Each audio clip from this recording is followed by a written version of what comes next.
guys hear me? Is it my problem or Nikhil's problem?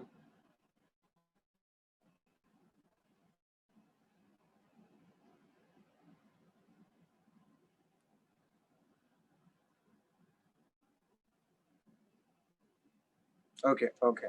So it might be Can you from hear me, the other Gaurav? side. Thank you. Yeah, now I can Okay, hear you. perfect. I think my internet was a little sloppy. Mumbai rains to play. Yeah, and also other thing I was adding up to that, that if suppose you are not from that similar background, then what happens in United States is you get admissions, and sometimes university they don't tell you what prerequisite courses you have to take. So suppose you have planned your budget and like your financial situation, and you have thought everything, but when you arrive in the US and some university they say that, okay, suppose you are applying for math 2, and if you have not completed math 1 in your undergrads or anywhere else, then they will say that unless and until you finish your first step you cannot go to the second step. So they will give you like a prerequisite course which can add up a lot of uh, like a cost which you have not expected, and that can bring you to like a huge debt. So that is also something there. And as you said, the courses which you are trying to fill it up in between, if you have kept, that will be very useful, because it's very important when it comes to like studying different studies which is not your profession. Absolutely. I think having a clarity on what courses to choose is going to be one of the important factor when you are planning to study abroad, because US, UK, it's very expensive as an education there. And though the pay scale is also good, but then if you're not focused with your courses, you might end up with the issues of not getting a job in time. And I believe none of the students would want to end up into that situations. So yeah, that's going to be a scenario. We will be going to discuss that also, like you, because you are, I think you have already graduated in 17, so there's a fair share of time that you spent, and so there would be a lot of understanding that will develop from you, that how a person can look towards job, and then this pandemic also, how are the strategies that one can adopt.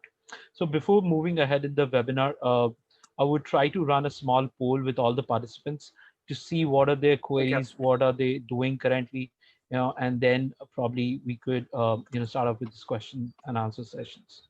Okay. perfect. Okay. So guys, the poll is live. Do put in your inputs. What are you doing so that we can understand what are your interests, where are you lacking, and when are you planning, so that we can cover more specific questions on those notes, and which countries are you planning. So probably we can cover a little bit about other countries also, and who are you, like a student or a working professional. So what additional pointers that you may look as a working professional versus what additional pointers that you should look as a student. And because of this COVID, are you deferring or not, would be helpful for us to launch one very specific scholarship. So at Foreign Habits, we are making I would say, kind of a news that we are launching a scholarship for the students, and this is something that we are partnering with a lot of universities. Any student that we would be able to help them to go abroad to their target university, we would be giving at least a 500 to $1,000 as a scholarship. They would be limited to like 20, 25 students per cycle, but this is our first attempt to try and test this out. If it helps a lot of students, and if universities also like this product that we're building, we will roll it out to at least 100 students in the next cycle. So please fill out the polls. I think I'll keep it for next 15 seconds, and then we'll start off this webinar. Meanwhile, before we start off the webinar, I'll just tell you a little bit of flow, how we're gonna, do the session. We'll talk a little bit about my profile, how I've started like Australia, and a little bit about Gaurav's gonna give his introduction, what he's doing, and to tell you a little bit about Gaurav, like he's a popular YouTuber, done a lot of videos for you guys. If you're not following him, go to his YouTube. Gaurav, you should put your YouTube URL if you can in the chat. Else I'll put it down myself. So go to his YouTube, follow him on YouTube. A lot of great value stuff that you can get. And then we'll talk about his profile, how he, went from KJ to, Cleveland State University, got into MS in structurals, and then got into job. All those things. We'll also talk a little bit more about test preps. What are the tests that you should look at? What is the time frame that you should look at? What kind of scholarships, then the jobs and internships, and all those things which would help you in making a good, study abroad experience. So this is a very exhaustive webinar. So don't leave your seats. Be there. There's going to be a lot of things that we're going to discuss in this. Okay, perfect. So let's start it off, Gaurav. So welcome to the session. Really thank you, for taking our time at this stage. And yeah, and I believe this is the similar outfit that you always use in your videos, right? You have a very similar like set patterns with your videos. So it's a very Yeah, good symbol. just like I sometimes keep on changing the background like black or stuff, but I actually like to keep it plain because when it's plain, the focus of the audience is on you. So I prefer that way because when I'm speaking, I want their attention. So not like something if some videos are playing on the background, that might be like hindering. So I always like it simple and plain. Absolutely. So with that said, we very well come to the webinar, Gaurav. We would want to know a little bit about you, what you are currently doing, what's your profile about, how you landed up, just a quick story and a summary format. Yeah, and thank you, Nikhil, for inviting me and giving me this opportunity to tell students my journey and all, tell them like how it actually works in the United States. Because as a student, when I was very new or when I was planning to come, there were many misconceptions, myths, many things revolving in my mind. But when I came here and started experiencing those things, then I came to know that no, it is not actually like this, but it is like that. So yeah, in 2016 January, I came to US. I got an admit for my master's degree in structures and foundation engineering, which is advanced level of civil engineering. So I did it in Cleveland State University. The reason I selected Cleveland State University is because it was providing me both foundations and structures. That means in civil engineering we have many sub branches, like we have transportation, structural engineering, foundations, geotechnical engineering, and everything. So this university was providing me two courses at the same platform. So I was like, okay, let me go and get that thing. And they are similarly related because as a if you want to go into the building bridges and buildings and everything, then that is more specifically related to the advanced level. So yeah, I went there and I did my I started my master's degree from Cleveland State. And then since I was in a spring semester student, I was not eligible to do my internship in the following summer, but I got an opportunity to work with New York City Department of Buildings, which is like a city government of New York, to do my internship. So I got that opportunity. I grabbed it and I worked and I networked a lot. I learned a lot because in my field, it's kind of like wherever you go, you need to understand the basic principles and the standards. And just like we have Indian standards, they have some United States standards which you need to follow in order to design or build anything. So that way I started my like a working career in the United States, like professional career. Otherwise, I was also as a tutor and a teaching assistant. I was working under professor at a university, at my university, and I graduated in 2017 December, and then because I did my internship and I had many connection network with the colleagues and everyone. So I got an opportunity through them to work at a design firm as a structural engineer after graduated. So before I graduated, I had the job in my hand. So I didn't need to worry about the OPT period and everything. So I always keep on saying students that you need to network. I mean, this was not possible if I didn't have any connections. So the main important learning prospect from here is that whenever you get a chance, you need to build connections. It's not like you have to network and talk to people just because you want a favor from them, but a genuine relationship. Like suppose I'm a structural engineering person, but suppose there is an IT guy, and it's not like he's not of my profession, so I won't talk or I won't go and like introduce myself. It's network. He might be knowing like 10 more people, so you never know which person is going to be useful in future.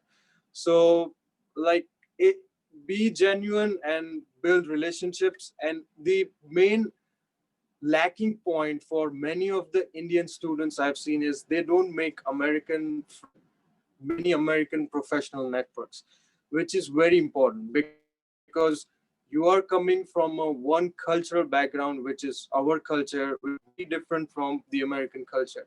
So it's like by sharing and taking their advice or exploring their culture, it's like you give to them and they will give to you. And you should always give to them in a very you should not be selfish. Like you just try to teach them your culture, tell them how it. And if you be surrounded by American culture and American people, I guarantee you that you will be able to succeed and find your job. Journey will be very smooth. Otherwise it will be very hurdles. You won't be able to catch up with the pace of American people, the world culture, because the world culture, the study culture, everything is very much different than India or wherever other parts of the country. So that is the important point, that you need to network and build relationships. So as I said, then I started working industrial engineer in 2018. I started as soon as my EAD card arrived. I was here in New York and I started my journey. And then I worked there for 1 year. And then when my OPT extension was about to happen, I switched my company to a project manager role because I got another good opportunity. And now I'm working as a project manager in various federal government buildings.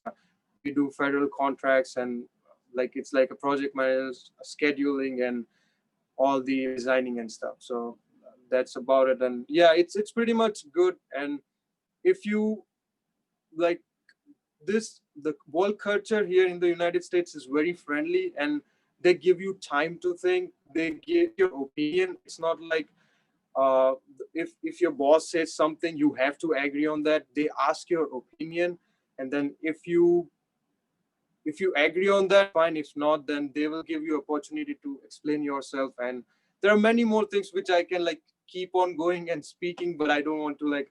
I just want to make it short. We'll come to that point. Absolutely. And I think it was one of the most thorough, profile introduction in the journey. So people now know that, how much efforts and the, process that you have gone through. We'll definitely cover that, during the journey. But let's come a little bit about your YouTube journey first. That's very interesting. When did you start your YouTube journey? Why did you start it? What was the motivation? What's the channel all about?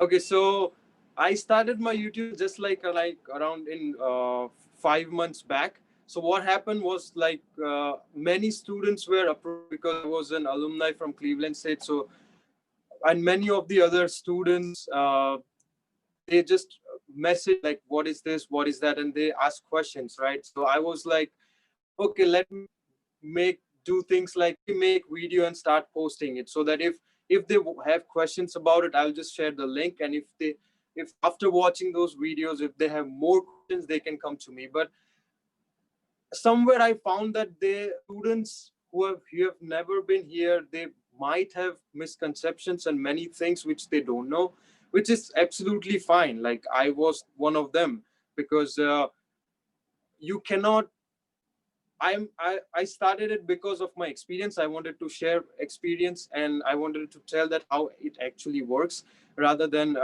assuming things which many students do. It's always better to share your knowledge and experience what you have. And I like helping people, helping students. So that's how I was like, okay, let me start it and let's go how it goes. Even if it helps 10 people, I don't care, but it will be very helpful for all the aspirant students who want to come and study here. So that's how I started like 5 months back. And then I started posting videos. I got a good response. I started talking to people. And here I am right now, just talking to you too.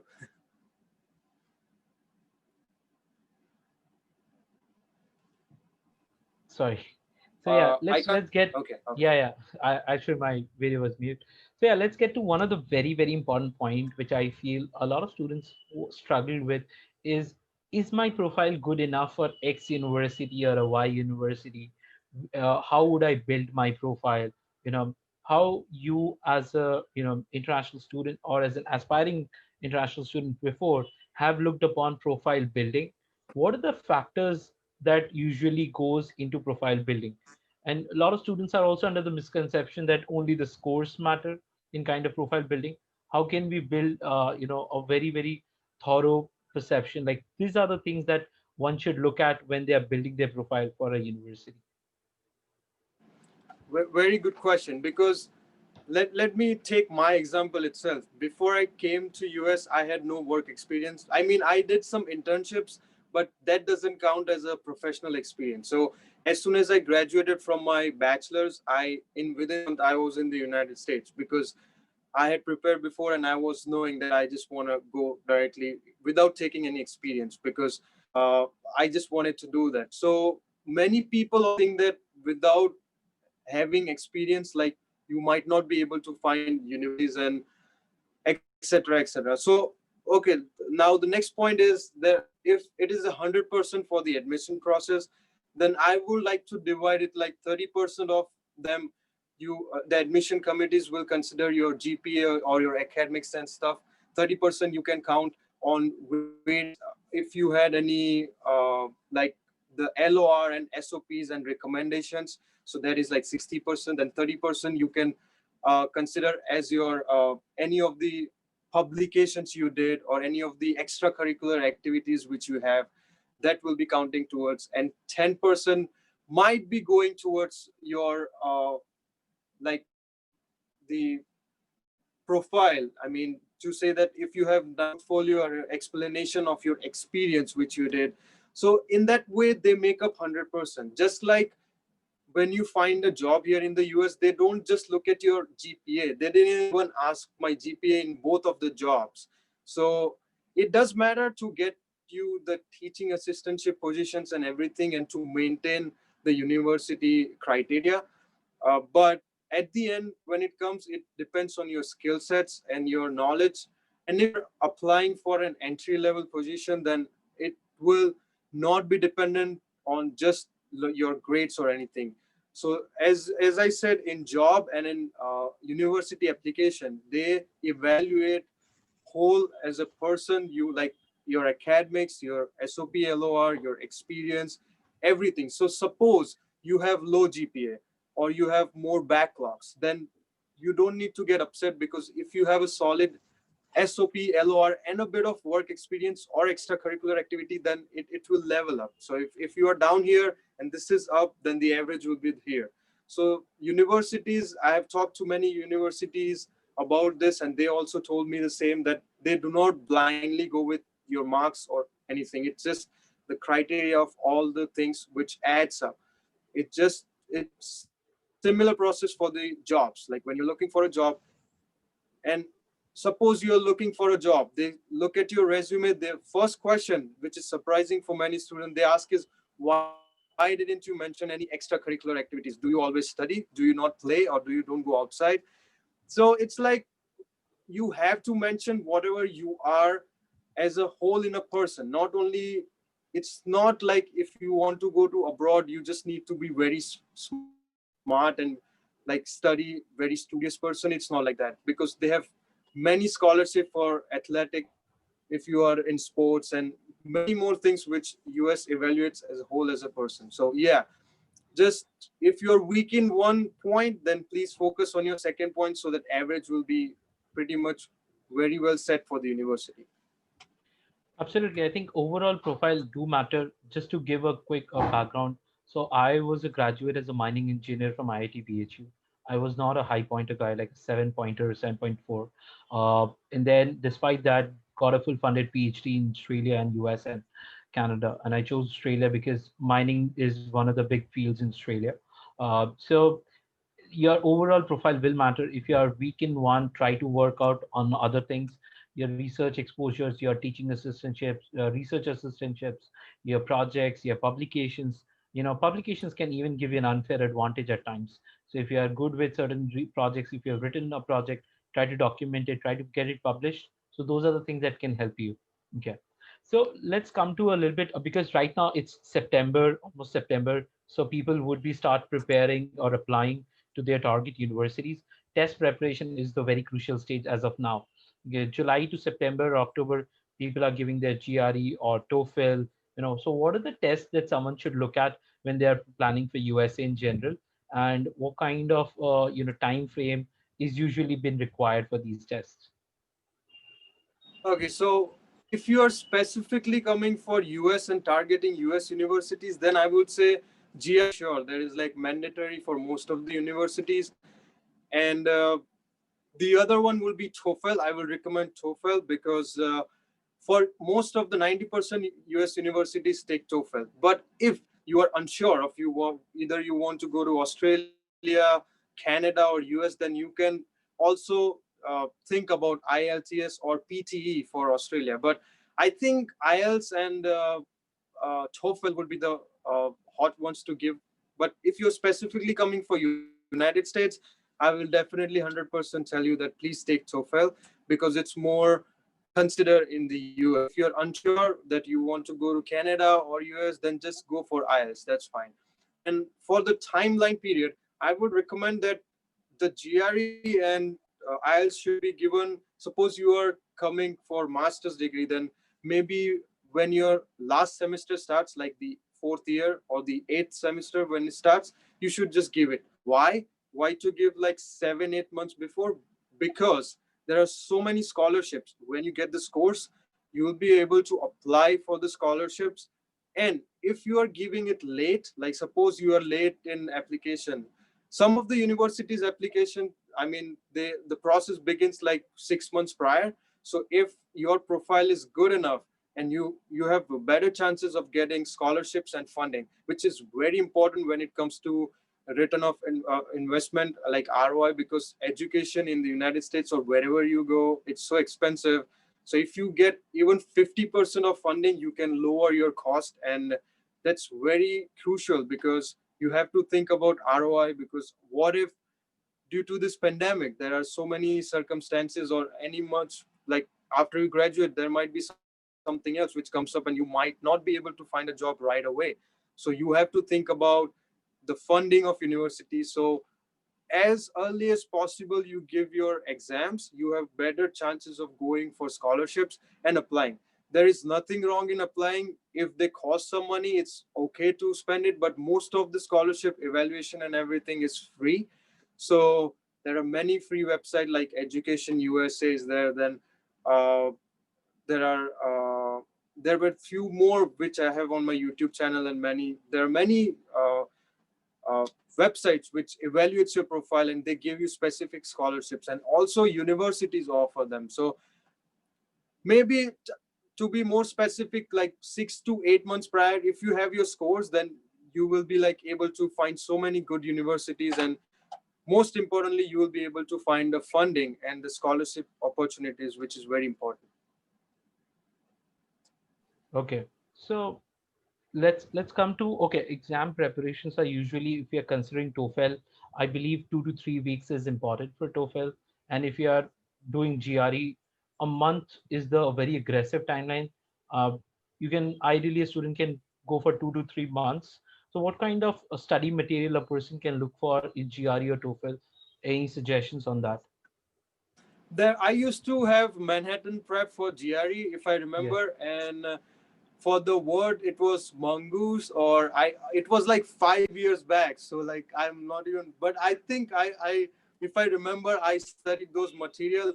But it's like a basic math, and English is a bit like words and we are not familiar with, but it should be good enough. But it's not in top of my mind. But yeah, the very famous one, the Manhattan Prep and the mongoose, or there was some kind of Yeah, English prep, yeah. And I, I also I if I you would agree. Yeah. also if you Google it, you will get so many free websites where you can uh, find it. And I meant to say that 6 to 8 months prior you should have scores, but as you said, if for the preparation 1 month for GRE and 3 4 weeks or 2 3 weeks for IELTS or TOEFL should be enough for the preparation. If you are pretty much good in English and everything, it should be quick enough for you guys to give it. Absolutely. So I think with TOEFL, since we are as foreign advocates have recently partnered with ETS TOEFL, and we are the official Indian partners which are helping to students for a free TOEFL prep. I'll share the giveaway link. So anyone who's preparing for TOEFL at least, can get all the entire materials, the test prep, and we are also giving like a $10 voucher for every TOEFL test that you're gonna give. So you can take benefits and it's absolutely free for the students as of this cycle.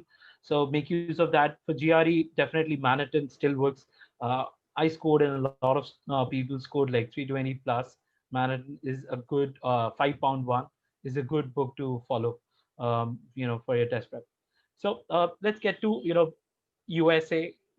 Why CSU? I think you have already covered why CSU. Okay. What are the differences? Because in India we have this regular branches like civil engineering or environmental engineering. We don't have this such kind of specializations. Okay. So what brought your interest towards getting into specialization, and why USA? And if not USA, what are the other options that you would have considered? Okay, so I was sure that I wanted to do my higher education masters. If not from USA, then I would have tried applying to Australia or Canada if I didn't make it to USA. Because in India also we have MTech. We can do it in structures and geotechnical engineering. But my thought process at that time was, unless and until you go to NITs or IITs, there might be a less chances of getting a good placement or a good job opportunity after graduating. So you yourself have been graduated from IIT, so you know how it works. And also, if if it's from some basic university or college in India, we have like so many colleges opened up for engineering, for everything. So like there are so many graduates which comes out on in a whole batch, so it's very difficult for them to find a job opportunity which pays you well and which treats you well. So I was like, okay, I need to figure out something and I need to do my masters from outside, and then as we go ahead we will see, we'll go with the flow and we'll see how it works out. So I plan accordingly and I shoot for the United States, and if not US, then I would have gone to uh, Australia or Canada. That was my plan. Absolutely. I think I chose the second option there. I took Australia for the same reason. Because US was anyway a little bit difficult for me at that point of time.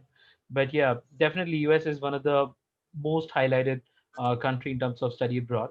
So if you're planning for US, be a little bit cautious because it's going to be an expensive ride for any student. So yeah, talking about expenses, the courses that someone chooses, okay, how much important is it to choose a specific course, and what thought process goes behind in choosing a particular course from a particular university?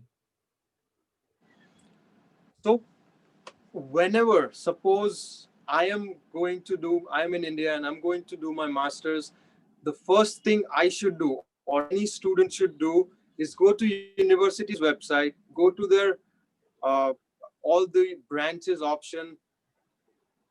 They have all the, like suppose this is fall 2020, right?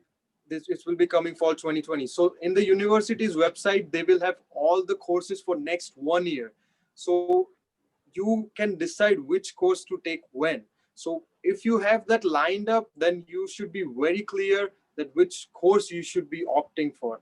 It is very important because suppose you did your bachelor's in computer engineering and then you are switching directly to a civil engineering, then there might be so many prerequisites as I told, and you might be able to find an admission, but then when you graduate there will be a problem when the recruiter will look at your resume. Then it will be hard for you to convince that you are from this background and you are trying to go to this background. Like, how will you match up and what were the reasons you switched? And there might be so many questions. Before even talking, the recruiter will have many questions, and then it becomes a bit difficult to in the selection process. So selecting courses are very important when it comes to the US, because first of all you're spending like 30-40 thousand dollars in your education, and what is the use of spending that money if after graduating you are not been able to find a job that is that is can you hear me? Sorry, Yeah, it was interrupted. Yeah, so there is another thing which is very important, because you're spending so much money and your time, you're devoting your time. So it's very highly important to see the course lined up for next year, which university has on the website, and choose accordingly. Absolutely. The cost, coming to the cost, and it's going to be one of the critical factor when you are studying abroad. Okay, what are the average costs that a student should be prepared for, when they are planning for US in general, for their masters? Okay, so there for the US universities, there will be two cost written. I mean, when you get the I-20, that will be the overall cost. But I always tell students that don't go with that cost because they include the housing and everything. So I always tell to watch out for the per credit hour uh, fees, just the tuition fees. So suppose for CMU, when I was studying, there were $1,000 per credit, and I wanted to complete 3 credits in order to graduate. So it was $30,000 just the tuition fee for me to attend that university. In addition to the college and university's fee and your living expenses. So living expenses depends on the area of location. Suppose you are living in New York City, then it will be higher than where I was in Cleveland, Ohio. But and also it depends on the sharing of rooms. Suppose in one bedroom or 2 bedroom apartment, you guys like we are staying like 3 people, then it will be more or less. If you're staying four, then it will be more or less. So, but on an average, you should consider like $500 to $600 for your living expense, and plus additional some food like $200 to $300. So like $600 to $800 per month for living expenses. And university expenses, I would say, like you should be prepared for 30 to $40,000. And some university, they have mandatory insurance. Like in the United States, you have to have insurance. Without insurance, it's not better. When you file your taxes after you graduate, or when you're working, you file your taxes, they ask you question, did you have any uh, your I mean, the filing of taxes is very important, and in that, they ask you the insurance question, that whether you had insurance or not. If not, then they might deduct that money from your tax returns. So it's very important to have insurance in the United States. So my university, they took like $1,000 to $2,000 per year, but there are many more other insurance which I know, which I tell students, which is very low as compared to the university's insurance. But some universities like mine, they have mandatory that you need to take this from the university. So yeah, that cost. So I think it should be like 30 to 40,000 for tuition fees and additional costs for universities, and 6 to 800,000 per month for your living expense, and multiplied by 12. So you should be prepared for the whole amount before coming. And of course, if you got funding and teaching assistantships, it will be way more lower. Absolutely. So yeah, let's consider a range bracket of 30 to 40,000 dollars as a tuition fees, and then somewhere around $10,000 per year for your living expenses. So that would round about like 40 to 50,000 dollars. In general, it would go around 25 to 40 lakhs per, for your expenses. But yes, it's not going to be always like you have to spend like 40 to 50 lakhs. There would be, certain reimbursements like the teaching assistantship that you can get, the part-time jobs that you can do, scholarships that you would be able to score. There might be certain fee waivers that universities also gives to the students. So these are the four areas that I believe, God, you may back me up with this, that these are the few areas in which you can reduce your tuition fees by a drastic amount. So what's your thought about the teaching assistantship? How much a student gets paid? How many hours a student can do the teaching assistantship? And how easy, or what are the ways that a student can approach this kind of process? Okay, so as USCIS rule, you are allowed to work 20 hours per week during your semester, and if you are working on campus in summers, then you are allowed to work 40 hours per week. So when you are a teaching assistantship, when you are getting that position, then when I was a teaching assistant, I used to get $4,000 per semester, and when I was a tutor, I used to get like $20 an hour. And I used to, it depends on how much you're working. So suppose you work 10 hours, then you get that much money if you work 20 hours, but you cannot exceed 20 hours per week when you are for spring and fall semester. But when you are in summer semester, you are allowed to work 40 hours per week. But yeah, so if you have teaching assistantship position for 4 semesters, suppose, then you have like $16,000 right there. And if you add up for like uh, uh, like tutor or on campus job, then you might be able to, not the whole expenses, but your living expenses, you can definitely take out from that on campus job. So if you get that on campus job, you just have to worry about your tuition fees and college fees. And if you get teaching assistantship position, then you need to worry about half or like 75% of the tuition fees. But if you get scholarship and funding, then, and if your university is willing to provide 50% or 75% of money towards your education, then that's the best. Like you will have like no debts, no student loans need to be taken. And that's why I focus and I tell students to go for the marks as soon as possible to apply for more and more funding. Because if you sit in India and think 40 to 50 lakhs, you are like, wow, it's a big amount. So when I decided to come, I was like, damn, it's that's a crazy amount I need to spend. But then, yeah, so you better have a plan and you need to plan accordingly, because ROI is very important. What if you don't get a job? What if this happens? What if that happens?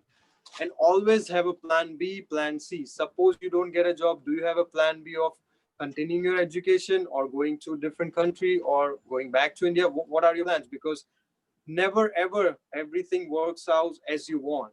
It always something comes up. So if plan A doesn't work, go for plan B, be prepared. And if plan A succeed, then it's fine, you should be happy. But you always should be prepared with all the other options you have. Absolutely. I think planning is the most important aspect when you're going abroad. And don't get scared about the tuition fees. A lot of students, they get scholarships. It's just that you need to plan in time. You can't be a last minute applicant, and expecting college to back you up. You need to plan your SOPs, your LORs, your entire applications, your probably like a loan. And loan is again not a bad option. A lot of students take loan and they pay it off in time. It's just that you need to have right set of courses, and with the teaching assistantship or a on-campus job, you can still earn good amount of money. God said about US, I can give you a little bit of insight about Australia. I was paid like a 40 $45 per hour for an in-campus job, and you can work like 20 hours per week, and there's a good amount of money in Australia. My living expenses were not more than like $800 a month, that to living a very good lifestyle. So definitely you have a great amount of savings, but don't think like these teaching assistantship or part-time jobs going to pay off your education loan.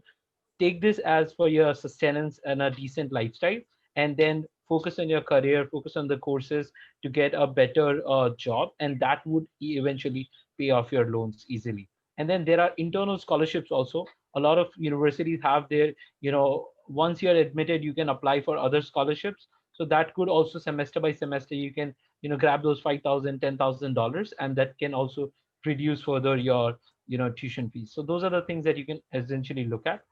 But coming to the, scholarships, yes, definitely there are a bunch of scholarships that someone could look at. I've just posted a link. We have posted like 6,000 scholarships on our website. You can look at it, and there are much more scholarships available. You can just Google them out. But one of the important aspects, for a student once they go inside the university, is their internships. How they will be getting their first internships. What are the ways that someone should look at internships? Because the internship and job scenario in US versus India, or anywhere abroad versus India, is very different. We don't have placement consultancies like in India and US, right? You have to be on your own. So how does it works out? And yeah, I would like to add also that if you get an internship, suppose in the United States, then it will be very easy for you to secure a full-time position, maybe within that company itself, because they know you, they know your work, how you performed, and if you performed well, they will like to continue your work.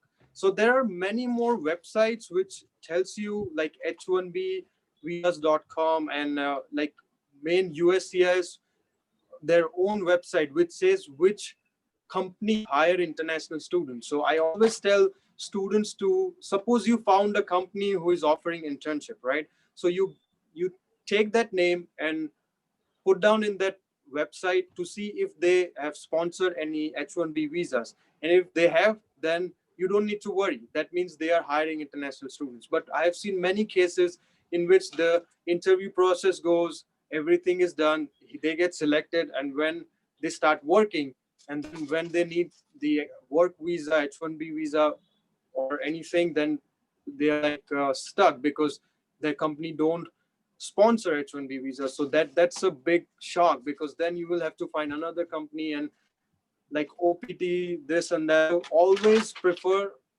the companies which hire international students. And definitely, if you get internship, there are some, how will you get, you need to involve in on campus events, you need to start networking as soon as you arrive, you need to professionally connect with people, and all over the career fairs you get, always attend all the career fairs, try to know more about the other person than telling yourself, like what they do, how they do it, what qualities they need, and how your international advantage. Like you are an international. So first question, suppose if I was an American and I was a recruiter, the first question I would think like he's an international, but what international student will bring me an advantage to my firm, to my company? So it's like you have to show them like what is the advantage of you being international in their own company, so you can explain them about the culture and the skills which you have. So there are two skills, like technical skills and soft skills. So soft skills can get you to that, like technical skills can get you the job, but soft skills will be needed for you to get that one job interview call. So you need to start networking, start talking to people, build some good file and portfolio, and that's how you'll be able to obtain an internship. And once you get the internship, that's like it opens your doors up for your full-time job.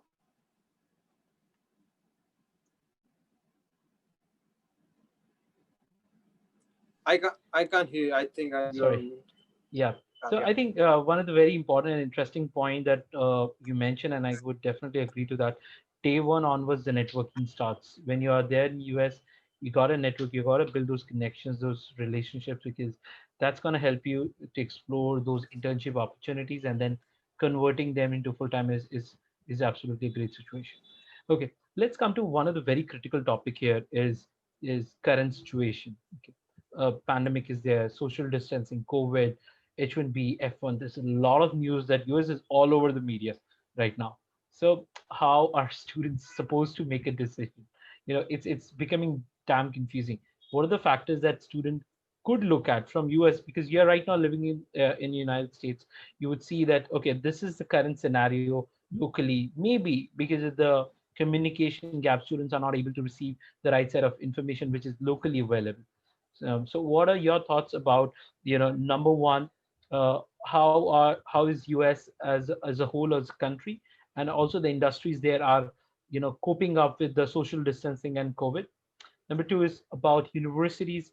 When are, the universities are looking forward to accept international students, and is there any red flags that students should look at when they are going for US right now? Damn, like as you said, US, like they've scared students so much. I think it's just something which students should ignore, because their rule came that if universities are offering courses just online, you cannot, students have to go back, you cannot come this. But then it was revoked and it was all normal. So I think this is just to get attention. The election is coming, this and that. So everything which is there, just keep aside and focus on your study plan, because see, there is a rule which will come today, but after 10 days it will be removed. So your primary focus would be to just achieve what you want and just get the things done, and then you worry about those things. Because why? Because you can control only your profile and your things. You cannot control the rules and regulation. You cannot go to president and tell him why did you do that. That's not possible. So that is out of control. So just leave it as it is. And if you talk about the current scenario, many universities are opting for hybrid courses. So it's optional for students either from study from home or you study in class in person. And if you study in person, then there's like, of course, 6 feet social distancing, and there are no students on the benches or chairs around you. There will be far away, and they're still conducting classes online and also in person. So it depends on you whether you want to go or you want to study from home. And in the corporate world, while you're working, yes, definitely, like at my construction sites or wherever, every day they have to take the temperature checks. You have to fill out how much temperature is it yours. If someone was sick, you need to go back, and you need to quarantine yourself, and it's all protocol which you need to follow. So everyone is following. And current scenario in the US is everything almost 90% have opened up. It depends on the state to state. In New York, yes, they have opened up everything. Gyms are opening at low capacity, and all the universities are mostly, they are still deciding, but they are giving student choices of hybrid model, that you attend online or you come to classes. So those are the scenarios. And I think now, how much more time everything will be closed? Like, they have to open it up, otherwise, due to, like, I mean, the universities, they can study online, but what about the jobs? People are losing jobs. And many of the international students, I heard that they're they were not fired, but their working hours were lower to 20 an hour instead of 40 an hour, 40 and a week.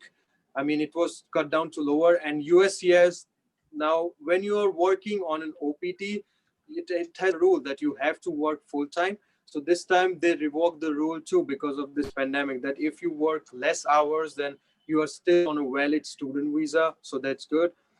Because of this situation, they did that. So yeah, these are all circumstances which you need to consider. And most of the job losses that happen were on the food industries and the restaurants and everything. But like IT jobs and construction jobs, they were still going on, and the hiring is still the same. Yeah, of course, it is more difficult to get it, but if you have that skill set, you are still able to get hired in this situation. Absolutely. So hirings will never stop. It's just the industries might go for a transformation. And one of the things that I believe, and I strongly believe, that digital transformation for companies is going to be really big. So if you are equipped with those additional skills of digital transformation, you would definitely be need, companies going to need you for sure. So talking about the payback period, this is something a lot of Indian students, gets paranoid about. Like, how would I get the payback? What's the payback I should look at? How do I calculate the payback even? So, what's your thought about, the payback periods in general? You mean after the return of investment, right? After you Yeah, yeah. get the job, how you pay? Okay. So I think even if you have, the payback is really good, even if you're starting as a assistantship position or as an engineer who is like freshly starting. Depending on the states, you will have sufficient amount, like suppose you have 20 lakhs of loan which is pending, then you can easily pay off in like 1 year if you start working, depending on your definitely your experience level. But if you are even starting off fresh, then you will be paid enough to cover all your 20 lakhs loan in 1 year. Also, of course, if you buy a fancy car in your first paycheck salary, then you won't be able to finish it up in 1 year, because I've seen many students, they just are fascinated by cars and they just get their paycheck and they're excited and they buy stuff, then they regret. But your first priority should be just getting off all the debts you have and then proceed with the other steps. But I think 20 lakhs into, okay, now OPD period, right? You have, if you're in STEM degree, then you have 3 years of OPD. And if you are MBA student, then you have 1 year OPDs. Suppose we don't get H1B visa, and you have just 3 years to cover your debts or your education. I'm pretty much sure, guarantee that within 2 years you will be able to finish all your debts if you live like a normal person and you are not spoiled and you're not spending money that much, then you will be definitely able to cover it up within like a year or two. So payback is very good. If you get a job in the United States, you don't need to worry. You will be definitely, whatever money and time you spend in your education, you will be able to get it back, get all the loans paid, if you have that proper level of skill set to get that job in the US. Interesting. So I think this brings to mostly at the end of the session, what are the tips that you have for the students who are planning for 2021 or 2020 or 2022? Like, what are the things that you would believe that this is something I believe, students should be doing it. They should not be missing out. Well, the first thing would be start early, because that is very important. You have to start early.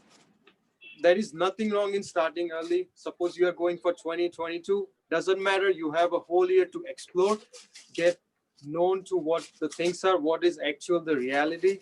So first one would be start early. The second one would, I would say, is be open to many of the plans. Like suppose you have a plan for US, but what if it doesn't work out? What if you don't get a visa? Then have a plan for Australia or Canada. So that would be the second plan. The third plan would be apply to scholarships and all the funding which is possible. There is nothing wrong in applying. So go for it. Then fourth should be LinkedIn. If you don't have a LinkedIn account, make a professional account. Try to connect with people, talk to them, get to know US work culture, because eventually, like there are only 5% of students who just want to come study and go back, but there are 90 to 95% who wants to stay and recover the money they spent. So that's all their dream, that they want to work here and they want to complete and pay back whatever they have invested. So that would be the another point. And the other point, of course, that is very important point, is you have to keep in mind that as soon as you come here, you need to network and always be prepared for that. Make genuine relationships and always shoot for the bigger target. Even if it misses, go for the plan B which you had, and always be positive, calm, and relaxed. If your scores don't go well, if your GRE and TOEFL marks didn't go well for the first time, don't be disappointed. Give it another shot. And if it works out, it works out. If it doesn't, then you might have something else to back up the plan to. And apply it. Just like suppose there is $30 application fee. When it's in India, when you convert the currency, it is of course more, but it's nothing wrong in applying and trying. And if you get it, then it's the very good. And the last point, I would very important point which I would like to say is, don't blindly follow the university rankings. Unless and until the university ranking is top 20 or something, it won't matter. Look at me, my university is not in top 100, but still I was able to find internship, full-time job opportunity, and my professors were excellent. They, all the US universities have professors have almost like 20-30 years of experience, and they are very well trained and they teach very well. So please do not follow the ranking blindly. Go with the cheaper university and whichever is providing you funding. Don't think that, oh, his ranking is like 31 and this ranking is 34. That question you might be getting a lot. It's like most stupid question, but I mean, I get like frustrated when they ask like, oh my god, but the ranking's so low. I'm like, no, it doesn't matter. Ask me. Just go for it, whichever is cheaper and which is providing you funding, and you should be good. That's good. I think that's a very valid point. Is like, don't just be focused on the university ranking. It's for the commercial purpose. It has nothing to do with your academics and education. You should focus on the courses. Your professors, and professors are really good. They can help you get even the jobs, also get you connected to the networks. And yeah, so that's going to be a really crucial factor. So we are open for questions. Let's see if we have any questions from the participants. Okay, around what time should we start applying for scholarships? Like, As soon as you get your marks, and that's why I said start early. and have your scores ready before like 8 months to 1 year, and start applying as soon as possible. That's like 1 year should be your goal before, and just apply for as much as college. As you said, your website has like 6,000. That's crazy amount. Select one which suits you and just apply. Absolutely. I'll just give participants a quick information like Stanford GSB, one of the very reputed scholarship if you're applying for MBA, let's say, that opens at least a year before. Okay, so with Erasmus Mundus, Rhodes, there are a bunch of other scholarships across the country, for like across the world, the US, Europe, and all. And these scholarships takes time. If you're going for a very reputed scholarship, these scholarships gonna take time. You might have to have your, IELTS or TOEFL scores. You might have to you might be asked for your GRE scores also in some of the scholarships. So you have to start at least a year before scouting the scholarship, preparing for exams, scouting the universities, and then focusing on your SOPs and all. So those are the things that will take time, and it's good to spend some time there because that way you can go into a good university with good funding and have a better career. So okay, so this how much time should we devote for IELTS or TOEFL? Like if you have to prepare, like any rough estimates? If you're proficient in English and you know math, like you're not struggling that much. So I think a month for GRE, and TOEFL, if you know English very good, then 2 to 3 weeks. But yeah, it depends on student, of course, how much he Absolutely, takes time to prepare. But in a rough, like a month or two should be like sufficient enough. It's not that much. absolutely, absolutely. Are the applications open all over the year for scholarships? So look, every scholarship has a different perspectives. Some scholarships are like having a fixed deadline every year. They would be open like at this to this phase. So if you have missed this deadline, so you might have to apply next year. So they don't open, like every time. And very few scholarships are like on a rolling basis, but those are more like a university focused scholarship where the university cycles open up, you get to apply. So even apart from scholarship, there might be university waivers also that you can look at. That could also help you to reduce your application fees. Okay.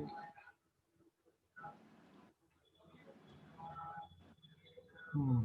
So, Gaurav, just give me a little bit of understanding. Uh, how because construction management and structurals and all this, civil heavy engineering machinery industry. How are these kinds of manufacturing and hem industries are getting impacted during COVID? Because the major amount of factory workers and this big mega projects and all, how are they getting impacted as of now? So in the US, what happened suddenly? This breakout happened, and for a week or two, like everything was stopped. But then, priority wise, opening up, all the construction work was still going on because it is considered as a essential work, just like the medical stuff. Construction here in New York, at least, it was considered as essential work, and all the projects were still going on, but at a limited pace. Like suppose you need a material for some building, and if it's not available, then you might not be able to complete. But all the schedules and all the government agency, they were like shut down for the approvals and everything. So yeah, it did impact it for a month or so, but after that it was added to essential work, and everything was slowly getting into the track. So by now it is like going on a full pace. But yeah, definitely for a month or so it was impacted, and every construction site like almost pretty much shut down, and it was a huge impact on, and many losses, and projects were delayed, and there was a, but soon the government decided that it should be considered essential, and they started construction, and every other mostly the engineering department they started. Absolutely. Okay. I think that's a very similar scenario because now I think it's going to be a little bit new norm change with the COVID. The masks are going to be very normal for people to wear it. So people will definitely start off the work. So yeah, with this, I think we come to the end of the webinar, and I would like to thank you from the entire team of Foreign Habits, to take out this time and to share a lot of insights. And trust me, I even learned quite a few, new things from you. So definitely a big thanks to you, and thanks everyone for joining us at this session. This session is also live on YouTube, so it's in parallel getting streamed on YouTube. So if anyone might have missed the session, you can go to our YouTube channel and probably catch up. And definitely follow Gaurav on YouTube. You would see a lot of things that he is doing, for his students on YouTube. So I would probably write down the handle so that people can easily follow you. Oh yeah, yep, he's there. Yeah, So yeah, thank you, Nikhil. Thank you so much for inviting. And yeah, definitely, uh, just like foreign admits, you also guys should check out their website, and it's amazing. Like 6,000 scholarship, it's like way more than someone can expect. So yeah, definitely, and also check out my videos if you like, and also Instagram. I daily post something, some tricks, some informative things. So if you want to check out the Instagram too, so it's always like it's like I like to help people because they have so many questions. I was one of them when I was coming here, so it's I can understand their feelings, like what's going on in their mind. So I definitely understand. And like foreign admits, for sure you guys are helping a lot of students, and that's an amazing platform. So keep doing that, and definitely we'll build a strong international community which will come out. thank you, and I'm sure we will soon achieve that. Thank you, Gaurav. Thank you, everyone. Stay tuned for the next webinar.